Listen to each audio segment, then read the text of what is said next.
Now that we have determined that Ima will be participating in the differentiation box 2 for word recognition and fluency, we are ready to begin entering some of her data. In order to do this, we're going to select the Reading Data Entry tab.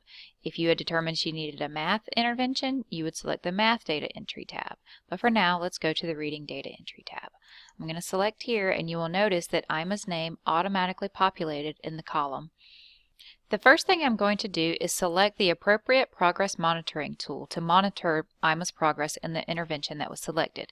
Since she's working on word recognition and fluency, I'm going to progress monitor using the dwarf. So I'm going to go ahead from the drop-down menu and choose that.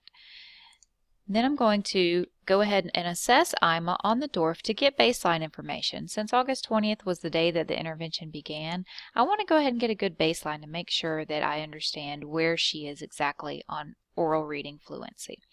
So on the first day, if I don't already have this information, if I already have this information, I'll probably go ahead and enter it. So according to the dwarf, Ima is able to read approximately 40 words per minute. However, she's in the 3rd grade, and 3rd graders at the beginning of the year should be reading approximately 70 words per minute, and this is based on the Dibble's Next Summary of Benchmark Goals and Cut Points for Risk document. So I'm going to go ahead, and each time I assess Ima, I'm going to plug in the date,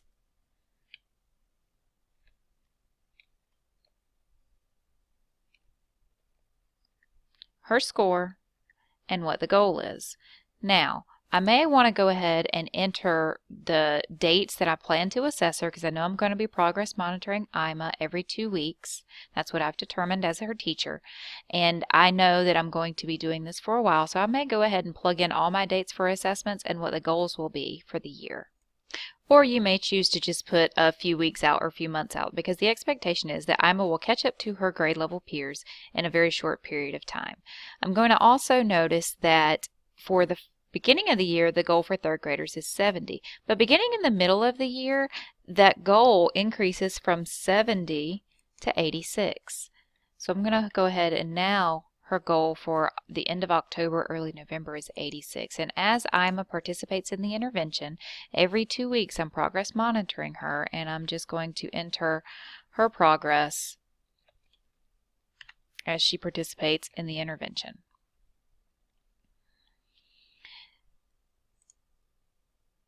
As the classroom teacher, all you need to do is enter the date, the score on the progress monitoring tool, and the goal for the year using your reference sheets that have been provided for you. As you enter these data, they will automatically populate on the next tab titled Reading Graphs. If you would like to see, go ahead and click on Reading Graphs, and you'll notice that Ima's data has automatically populated for you. The gray line is the goal. This is the path that all 3rd graders are expected to take.